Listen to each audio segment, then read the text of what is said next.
Dr. Roger Gateway, Dr. Maurice Jones, Father Reggie Matthew, seminarians and dear friends. It is indeed a privilege for me to be at this seminar as NCCI celebrates its centenary and the old seminary celebrates its bicentenary. My association with the NCCI and KCC goes back easily over half a century. And I have taken the theme, my theme is ecumenism and nationalism, some new challenges. The theme of the seminar is ecumenism re-envisioned towards a just and inclusive society. To put it in very simple terms, ecumenism stands for, promotes and thrives in the context of a just and inclusive nationalism. Worldwide, we are now witnessing the onslaught of religion-based ultra-nationalism. This has emerged as a real threat to ecumenism also. But I wouldn't go into the details internationally. I will confine myself mainly to India and try to look at some of the challenges that we face.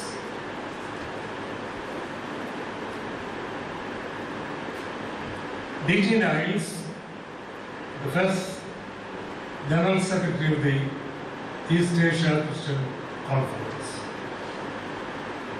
when he was leaving in 1967, wrote a report, Ideas and Service, in which he said, there are impulses from the secular field to ecumenism. And one of the impulses he pointed out was Asian nationalism. Worldwide, one may say that ecumenism was fostered by internationalism. In Asia, one can show that it was more nationalism that fostered ecumenism. They grew up in tandem in many countries of Asia.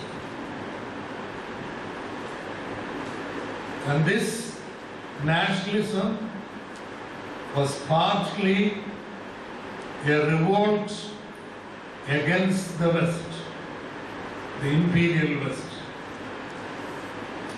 It was also the reflection of aspirations for new nations. The Bandung Conference in 1955, which brought together African and Asian nations, considerably influenced the efforts to form a regional body of of the ecumenical movement in Asia. The EACC was founded 2 years after Bantu. In India, the contribution of Indian Christians to the national independence movement is underestimated. There were many leaders, including K.T. Paul, S.K. Datta, V.S. Asaria, and others, who not only encouraged the Christian community to be active in the national movement, we participated in it. K.T. Paul was a great statesman, and all across India there were leaders of the churches. What strikes one is that the names that I have given are the names of the early ecumenical leaders in India. I don't want to go into many names. For example, in Kerala, many Christians, or in Travancore, took active part, led the movement. George Joseph T.M. Varghese. There was K. Matthew, who was first an SCM secretary and later the KCC secretary. And this fact that the ecumenical leadership of India, K.T. Paul, as you know, was General Secretary of the National Missionary Society, YMCA, and Chairman of the National Christian Council when it was formed. So what I want to underline is a fact which is often forgotten. Our ecumenical movements, national ecumenical movements, close affinity with the national independence movement.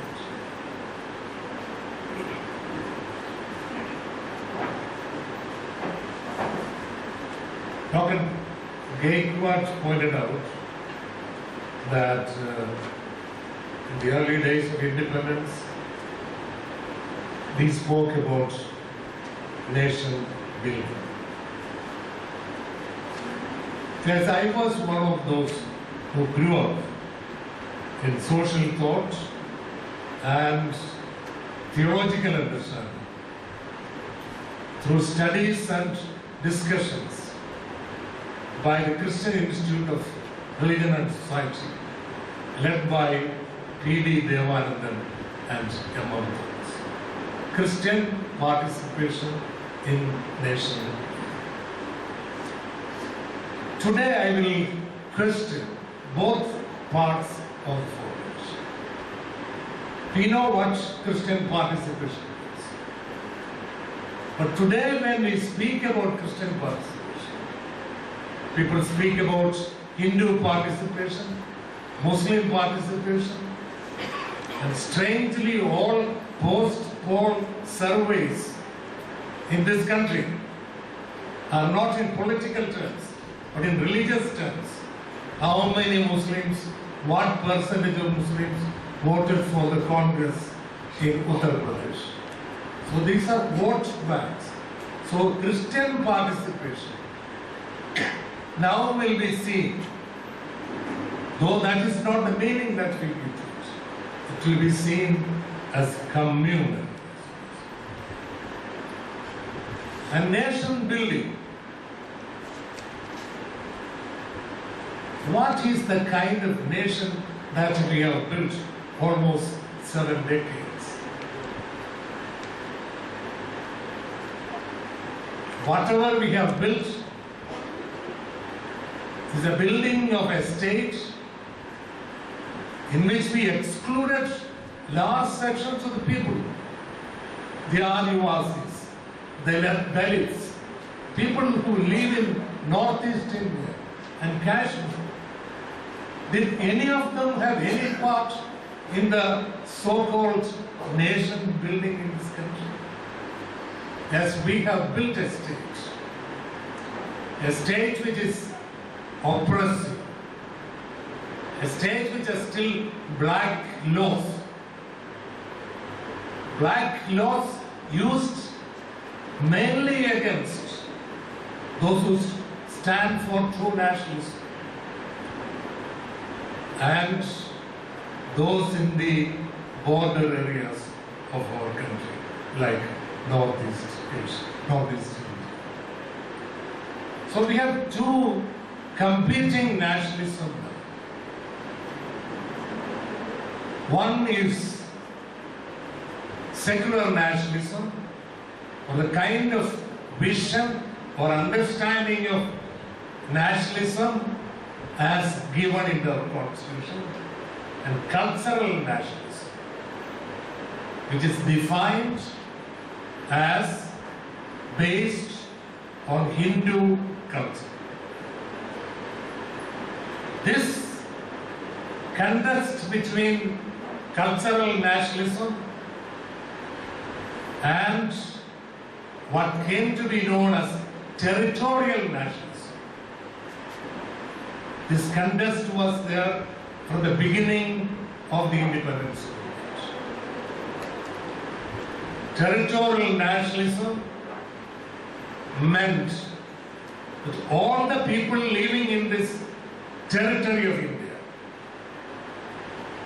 irrespective of their caste, creed, gender, race, or place of birth,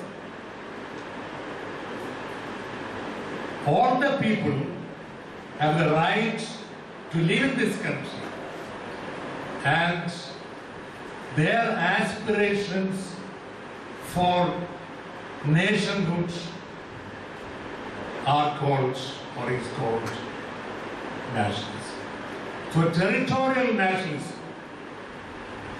But this territorial nationalism was attacked from the beginning by the Hindutva forces.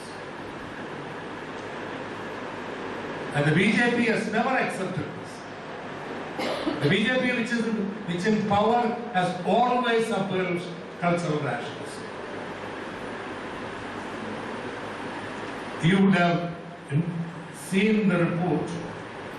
Mohan Bhagavat, the RSS chief, speaking in Mumbai in August 17th, said, India is a Hindu nation. Hindutva is the identity of our nation, and it can incorporate others in itself. This has been questioned. This statement has been questioned by many political parties, but this has not been questioned, or this has not been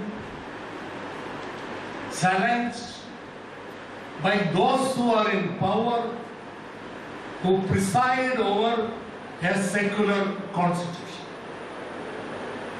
There is a constitutional obligation on the part of the Modis and Amit Shahs of the world to say that this is not what the Indian Constitution says. But if they believe it, we are in real danger. Is the new dispensation, those who are in power today, trying to build a Hindu nation? This is a question.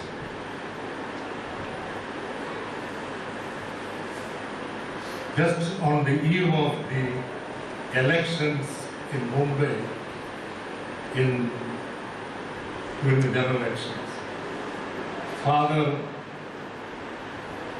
Fraser Mascarenhas, who is the principal of the St. Xavier's College, wrote an email to his students to choose well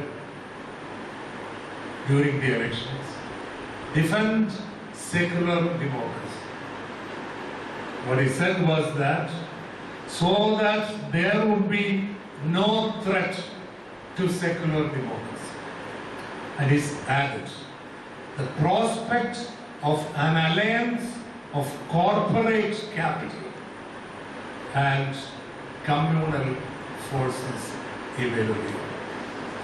An alliance of corporate capital and Hindutva forces. Is the threat real? Yes, we have every reason to believe that this threat is. The secular design of the Constitution is very clear.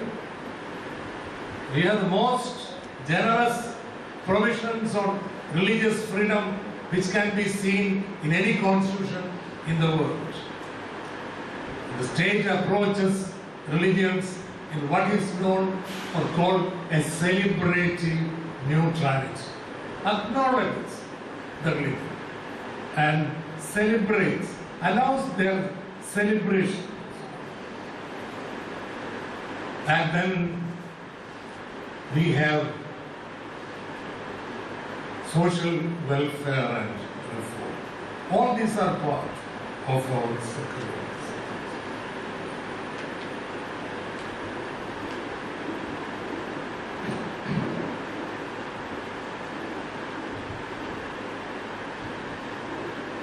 There are two challenges to this secular basis of our state. The secular ethos of our polity from Hindutva. Two ways in which Hindutva is challenged. One is by communal polarization. This began in Mumbai after the Ayodhya, Mumbai riots after the... In Gujarat, it first was an attack on Christians in the tribal areas. Then the pogrom against the Muslims. But many thought bordered on genocide. Then the Kandamar in Odisha.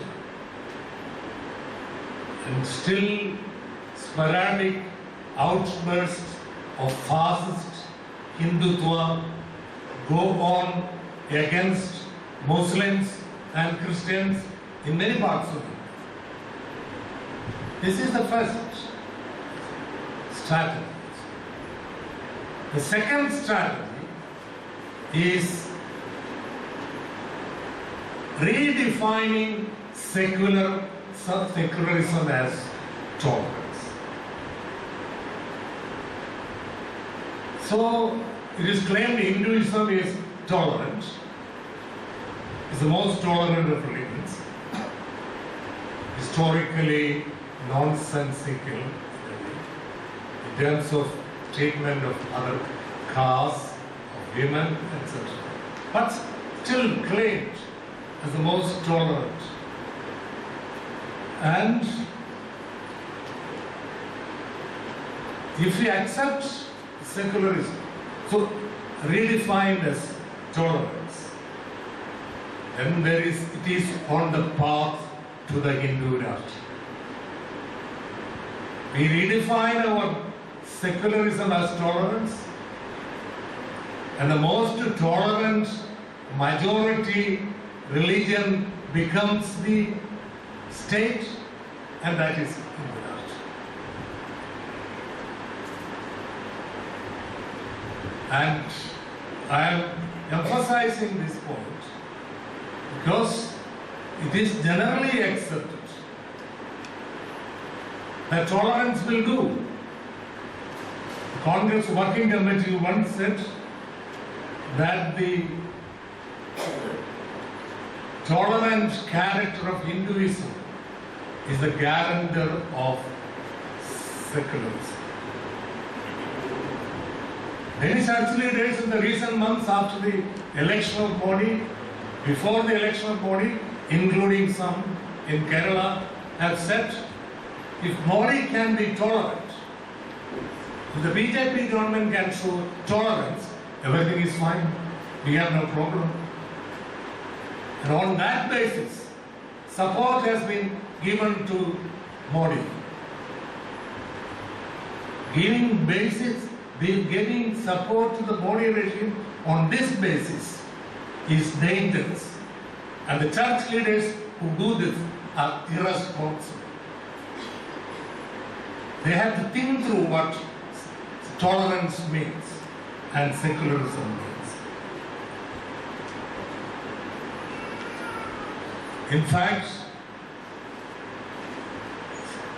they not only use it as a strategy, misleading people, but also redefines secularism and makes it acceptable to many. That is called soft Hindutva.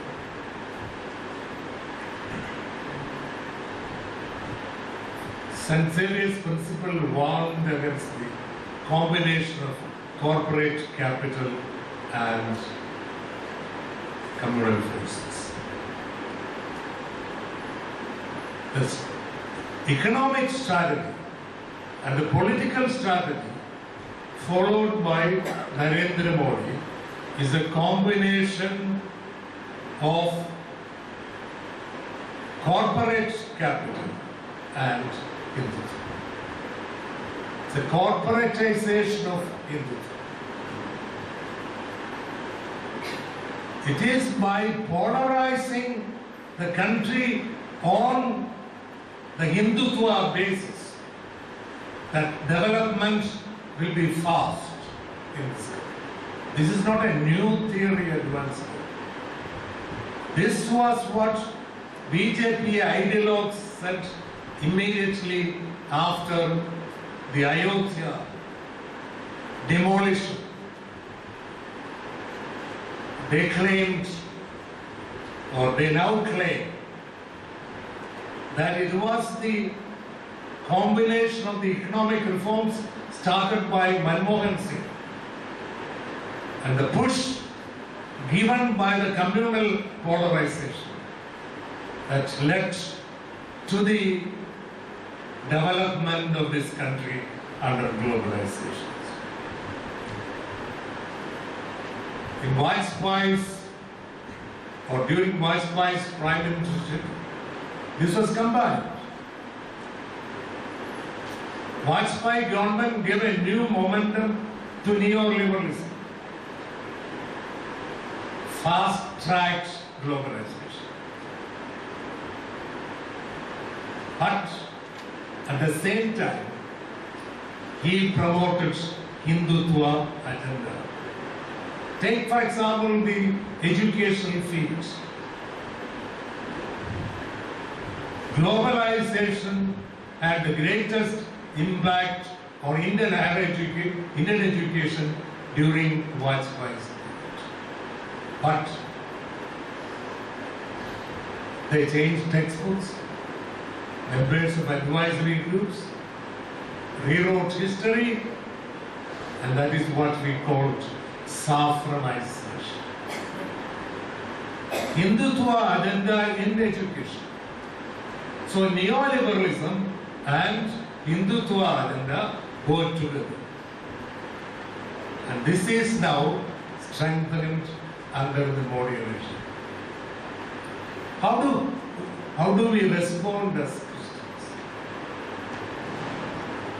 And to what do we respond? We have to respond in the name of secular democracy to the two trends.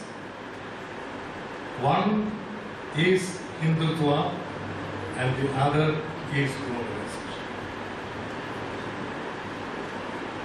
Christians cannot oppose this new nexus between globalization and communal forces, corporate capital and militant Hindutva, except by defending secular democracy and everything. And this is where we have to give up some of the wrong notions on minority rights. church leaders, especially in Kerala, say that Article 30, which speaks about the right to establish education institutions of their choice, is the greatest minority right. Nonsense. The greatest minority right we have is that we belong to a secular democratic state. We have all the rights of all the citizens in this country, equality before the law. And if those freedoms are taken out, if the other fundamentals are taken out, there is no historical evidence that minority rights by themselves can be protected. It does not happen anywhere. Which means that our so-called minority rights will not be there if other fundamental rights are gone. Take religious freedom, which is not a minority right, but a fundamental right for all. In the absence of freedom of expression, in the absence of right to organize, in the absence of right for movements, there will be religious freedom. So we should not champion so-called minority rights to the detriment of secularism. We should not cut the branch of the tree in which we sit. Christian community sits on the branch of the tree called secularism. The minority religions are the greatest beneficiaries of secularism. They should be its guardians. We are asked to be guardians of secularism.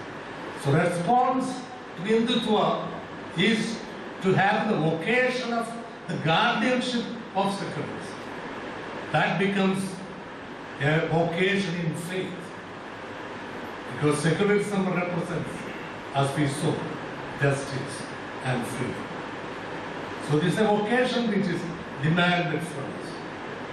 We should not, as I repeat, champion, present, advocate, struggle for minority rights without taking into account what they will do to the secular fabric of the country. In globalization, Roger already said that how the Christian church in India has accommodated itself with globalization. Globalization in simple terms is where money rules and justice is denied. It is very simple definition. Money rules, justice denied. We have wittingly, unwittingly supported. Some sections of Christians, especially in Kerala, have benefited from globalization. I don't know. But we have sacrificed certain values in this accommodation with secularism. Accommodation with globalization. Education, for example, we are now told, some church leaders have said, is no longer a service. It's a trade. That's what World Trade Organization is. It's commerce. May I ask a simple question? Can you call Christian an educational institution run by the churches, which receives so-called donations for appointment of teachers and admission of students? Will you call? We have to find how many Christian institutions we have. We have many church-related institutions, church-run, Christian community-run institutions. How many Christian institutions which promote, uphold, live for Christian values of justice? How many do we have? I don't say we have none, but we like to do special research to find them. We have. So, in trying to respond to the new situation in this India, where Hindutva and corporatism go hand in hand, we have to stand up for justice. And ecumenism is now an ecumenism of resistance against these forces. It is also an ecumenism which has to draw from the margins, from the marginalized. Rajani Kothari said in the beginning of the globalization, early 90s, globalization and marginalization go together. So, sections of people, large sections have been marginalized. So if we are really keen about the struggle or about fighting, exposing this nexus, this dangerous mix of Hindutva and corporate capital, then we have to stand up for principles, stand up for secularism. That is first demand on ecumenism. And related to that, to struggle against the force of globalization, we have to identify with the disprivileged, dispossessed, the oppressed. And that is the challenge of ecumenism, or that is the challenge of nationalism today. These are some of the challenges that we face from nationalism today for ecumenism. Thank you.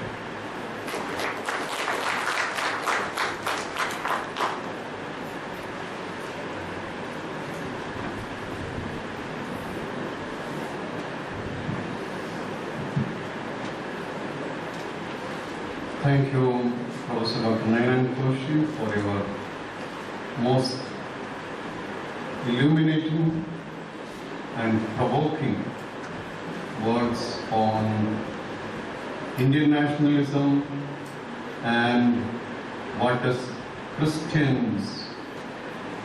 the Christian challenge or response to this in our context today.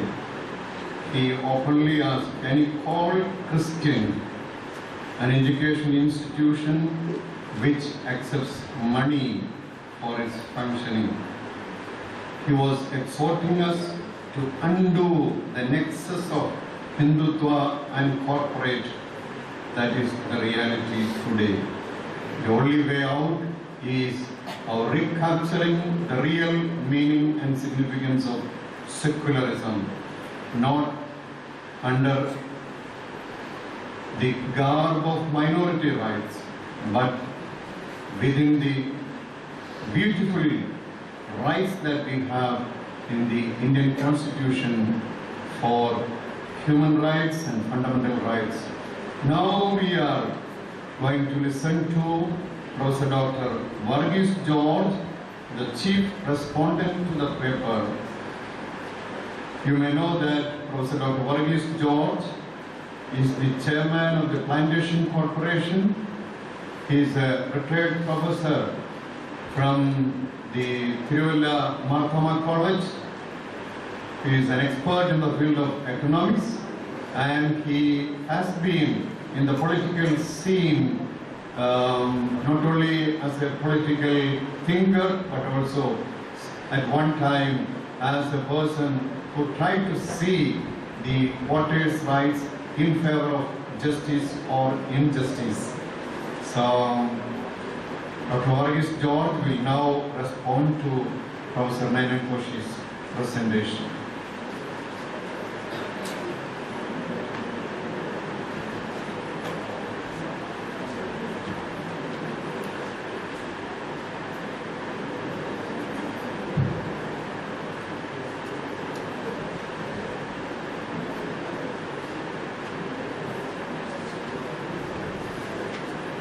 Chairman of this session,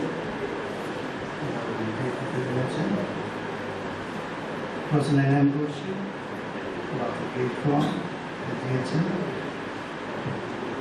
respected participants of this session. I must confine my presentation in 10 minutes. So I was noting down the points of my response. I'm extremely happy to have been asked to respond to Professor Ninan Koshy's presentation on the challenges to ecumenism in this national seminar in the context of the bicentenary celebrations of the seminary and the centenary celebration of the National Council of Churches in India. Professor Ninan Koshy has been orienting us for the last 4 decades in our pursuit for building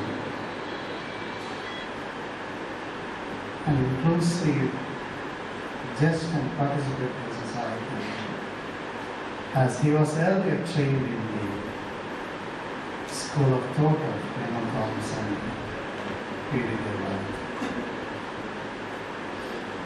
Today also, Professor Ninan Koshy clinically and precisely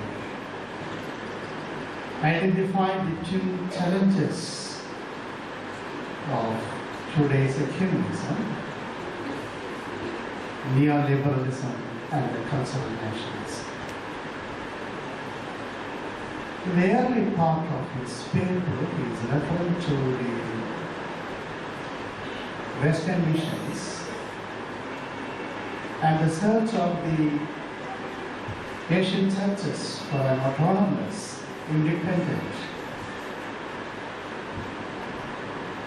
church in this country.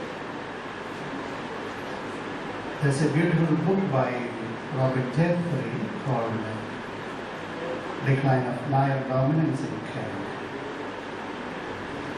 In this book, Robert Jeffrey is telling us that in the imperial period there have been 2 types of missions. The first type of mission walked with the emperor and they justified the imperial actions. But the second type of missions, LMS, and Basel mission that came to this country in the second decade of the 19th century, it was of a different type. These missionaries came from the proletarian class of the post-industrial revolution in Britain. They came from families of teachers, craftsmen, artisans, and workers. And these missionaries had a genuine concern for the liberative praxis and discovering the dignity of human person. And it was this mission, this type of mission that came together. Then they were able to identify the challenges of the then society and the church. Thus happened the first social revolution in South Travancore in 1856, the Chalna Letter. Even Sri Narayana Guru was born after that 1 year, 1857, but the Chalna Revolution for social equality happened in 1856, prompted by LMS missionaries in South Travancore. In 1814, the seminary was established. In 1860, the college was transferred to its present campus.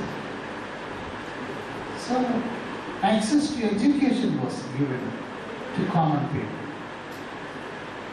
Social evils were challenged by LMS missions. And in 1865, slavery was abolished by the conventions of the British missions. That was how the social base of the church was widened in Kerala. Unlike in other states, the poor and the dispossessed, the slaves, the backward classes, the untouchables came to the fold of the church. This was the historical reason for the widening of the social base of the church in Kerala. So the point is that the church became relevant to the then masses in Kerala because the church was able to identify the main challenge before it from the second decade of the 19th century.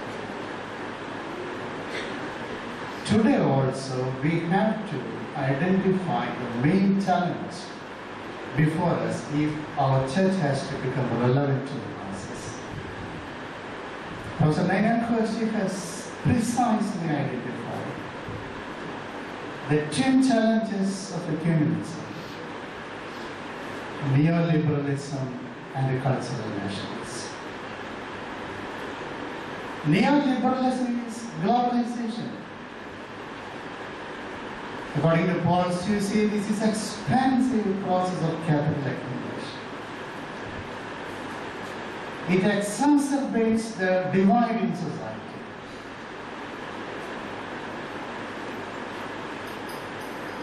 We launched the process of globalization in 1991. And what is the National Sample Survey report? The 67th National Sample Survey reports that 27% of our people are still below poverty.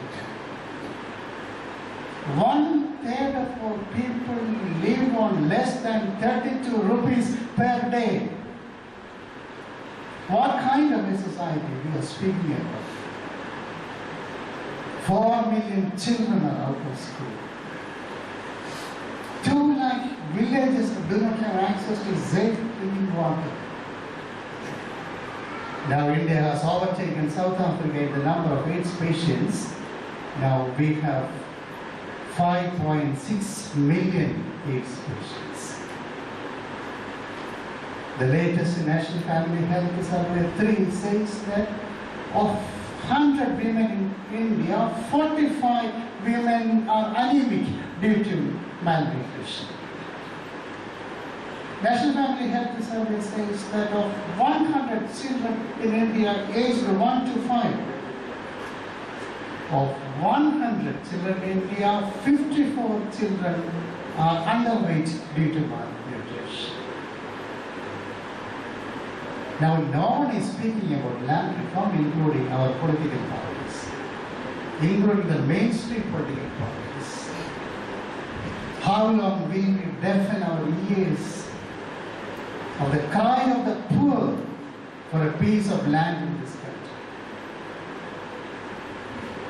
So neoliberalism or globalization or expansive process of capital accumulation, this is pauperizing our people. The churches have to speak against it. Every parish has to become a counterculture, a theater of counterculture against globalization. In our parishes, there's malnutrition, underweight, the anemic children and women. They are dispossessed. They are competing with the new class, the new rich. The corporates are appropriating our resources. You may have read the Supreme Court judgment on the allocation of coal blocks. Our natural sources, coal, bauxite, or minerals, or water, everything was being appropriated by the corporates. The corporates are appropriating the common property resources. The church is silent on these matters. We are living on superficial and superfluous issues. The church is not taking seriously the economics of this country. If the missions, if the Western missions, if the proletarian-rooted missions of the early 19th century could identify the social issues of this society, slavery, social inequality, untouchability, access to education to poor, if they were able to identify this, why are not we able to identify this question of poverty? So the poor should come to the center of our politics, society and church. The second issue President Ninan Koshy presented as challenge to ecumenism is cultural nationalism or Hindutva. It is nothing but majoritarian communalism. Where there is majoritarian communalism, the state and society will disintegrate. That is what happened in Serbia. In Serbia, Christians are in a majority. They persecuted the Muslims. And what happened? The Muslims could not endure that. Now Serbia is divided. Serbia, Bosnia, Kosovo, 3 countries. One small nation was being disintegrated into 3 countries. If we are going to pursue a policy of majoritarian communalism, the society will disintegrate. So the church has to take a bold stand, as President Ninan Koshy is saying, against this cultural nationalism. We have to speak for secular nationalism. The church was silent during the time of Babri Masjid demolition. The church was silent in the post-Godhra riots in Gujarat. The church was silent at the time of the massacre of the Sikhs after the assassination of Indira Gandhi. Whenever there was an assault on the fundamental rights, the church was silent. At the time of the national emergency, in 1975, except a few persons in the church and some leaders of the individual churches, the mainstream church supported the emergency. Are we going to stand with the establishment? So if we have to save the secularism of this country, we should speak against the cultural nationalism. But for that, we should also solve the convictions within us. There are problems of the Dalit Christians and tribal Christians. If we have to have any justification for speaking for secular nationalism, we have to first address the question of discrimination against the Dalit Christians and tribal Christians.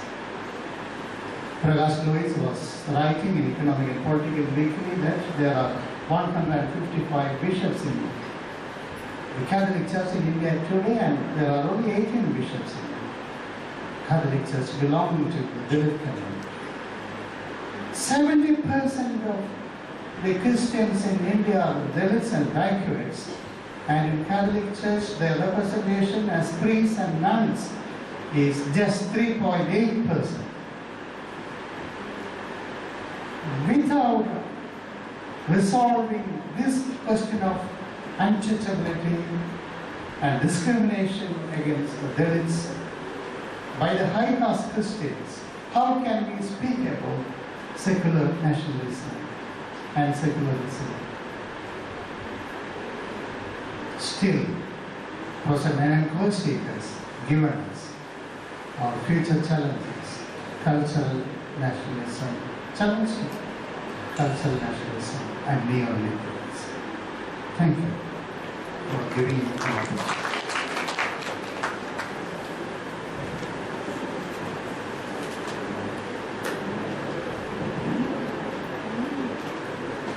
You all know that we are supposed to start the next session at 11:45. We are already nearing 12 o'clock.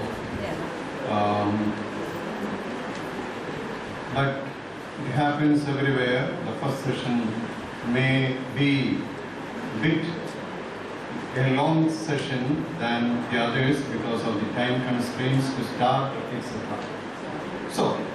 Now may I ask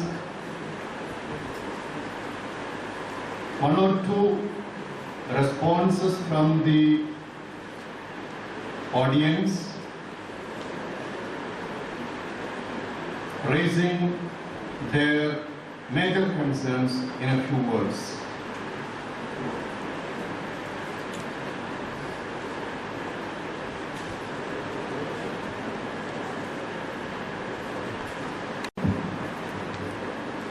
I am a retired physician, now resting most of the time, trying to fight with a failing memory. But repeatedly in such gatherings, I have asked a question: where does spirituality come in any of this? We have given a human analysis of the ways in which things are going wrong. And we have presented another solution. Reading the newspaper, I think the most Christian writer now seems to be Harsh Mandar. Some of you might have read his.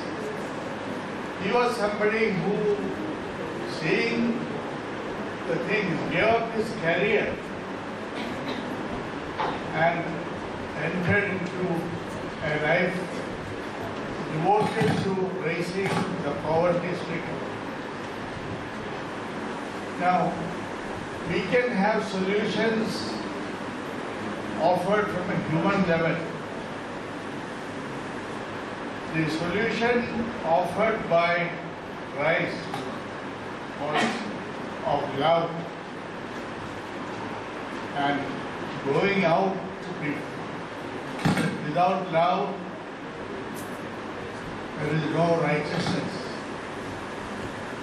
And I would like a reply from this theological gathering as to whether spirituality has any place at all in trying to correct these things, or is that just a fool's paradise?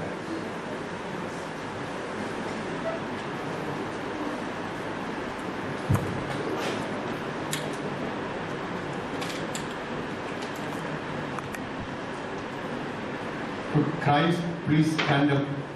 That's a question in many Christian gatherings now. Now, Professor Ninan Koshy or Professor George can respond to this concern as you can go.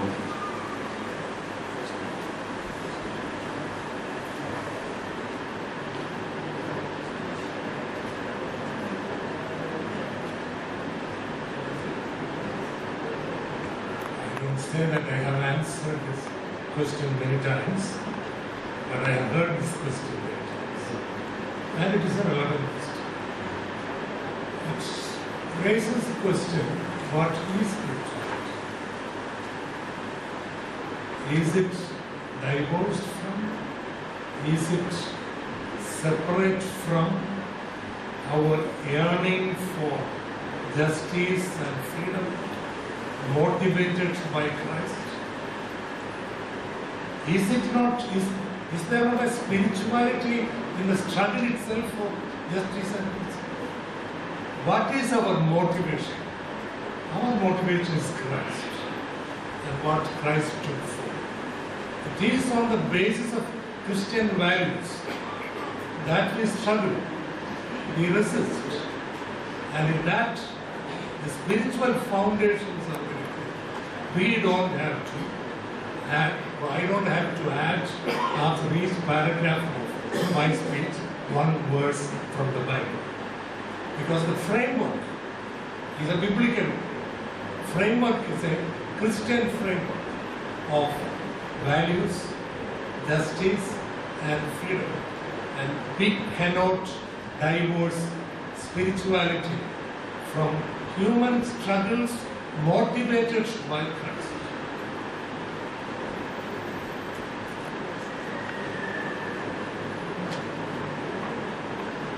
All human struggles are motivated, inspired by Christ.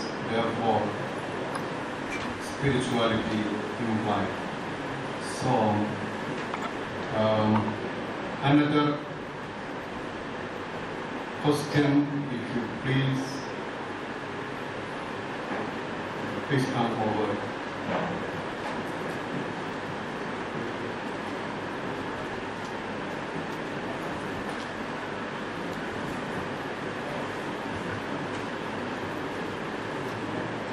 Thank you, Professor, your thought-provoking presentation. Nowadays, our Indian Christians, they are exclusively claiming India for Christ. The cross should be everywhere in India. Comes from secular, comes from some sectarian groups as well as the charismatic and missionary movements. So in this such a situation, is it anything wrong? Hindu people claiming India for Hindus. Christians claiming India should be Christian nation. So Hindus, they are claiming India for Hindu nations. Is there anything wrong? Then secondly, the respondents, in his response, he used the revolt of the Nada community. He told the 1854 it started. I think it started from 1820. Also he used the word Shana community. I think present day it is offensive word Shana because the honorific plural is used Nada community. The Shana words come from the Santo.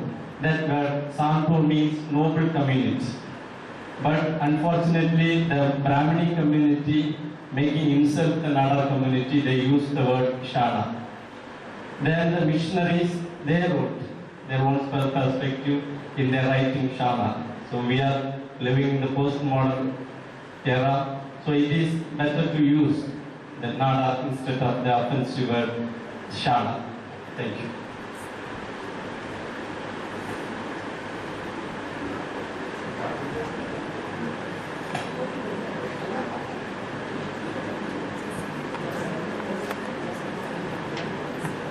The first part of the question raises many issues, including what is God's mission in India. Is God's mission in this country to call it a Christian nation? This we have to do. The second thing is that there is no parallel between some Christians misguidedly say that this nation should be Christian nation and a deliberate project of, please don't compare. I have problems with these very Christians who claim that all should be converted in our generation. That was John Arnold in the beginning of the ecumenical movement. So we have to be very careful in defining or in trying to seek God's mission. What is God's mission today? It is not the mission of the church. Is God's mission today? Is not God's mission today be with the people in their struggles, whether they are Christian or not? And Tirumeni already in the morning said that we are looked at with suspicion. Even when we do service based on Christian values, with the kind of propaganda which some misguided Christians make, we are under suspicion. We serve the whole community. We serve all the people. And if there may be some groups or persons who claim that all this should be for conversion, it is not. And our work in the realm of service, whether it is a hospital or a school, or any other field of activity, is fulfilling. In all humility, we understand what God's mission is. So don't compare the kind of misguided talk by some Christians with a deliberate project of Hindutva, which is a real threat to Christians also.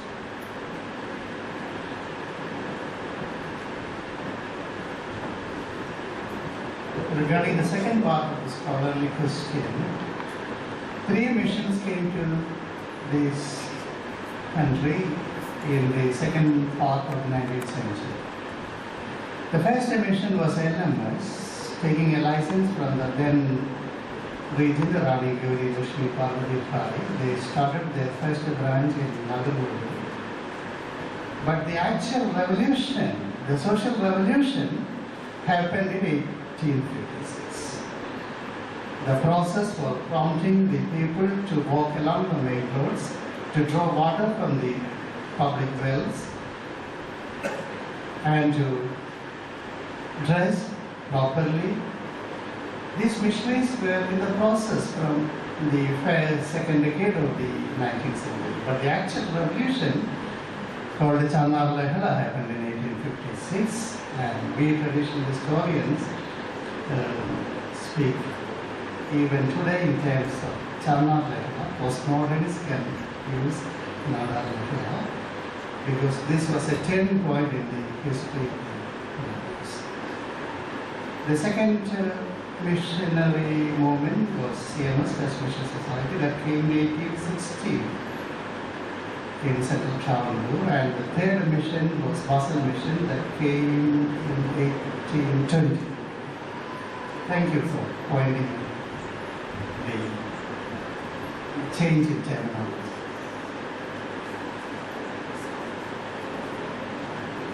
This is only the beginning of coming together and discussing what is needed for our country as Christians. So I take the freedom to say that we are winding up the first session. So let us listen to Father Reggie Matthew for the words of thanks and his direction regarding the next session.